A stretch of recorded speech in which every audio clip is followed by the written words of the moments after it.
भूतिया हवेली। ये कहानी है राजस्थान के एक अबेंडेड गांव की।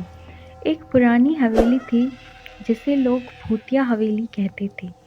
इस हवेली में कई साल पहले एक ऐसा हादसा हुआ था जो आज भी लोगों के दिलों में बसता है। कहानी शुरू होती है एक चांदनी रात में, जब एक फोटोग्राफर राघव अपने दोस्त के साथ हवेली की तरफ रास्ते में था।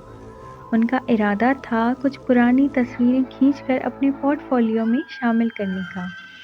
हवेली के पास पहुंचकर राघव को हवेली की शैली और उसके माहौल ने बहका दिया।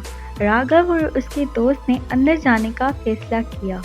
हवेली के अंदर अंधेरा था, लेकिन राघव के कैमरा के फ्लैश से कुछ चेहरे चमक उठे, जिसे देखकर राघव का दोस्त चकराने लगा। लेकिन राघव ने उसे समझाया और कह दिया, ये सब हमारे दिमाग का वहम है। हवेली में घूमते वक्त राघव और उसके दोस्त ने एक पुरानी अलमारी के पास पंखुड़ियाँ देखी। उन्होंने अलमारी खोली और उसमें एक पुरानी किताब मिली।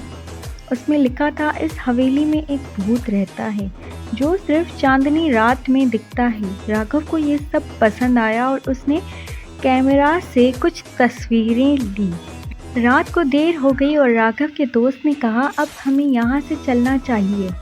लेकिन राघव ने कहा, थोड़ी देर और रुक जाते हैं, शायद कुछ और नया मिल जाए। उसने अलमारी की ओर देखा और उसे एक चाबी मिली जो एक कमरे की तरफ जाती थी, जो कमरा बंद था। राघव ने कहा, चलो यहाँ तक तो ठीक है, लेकिन अंदर नहीं जाना चाहिए।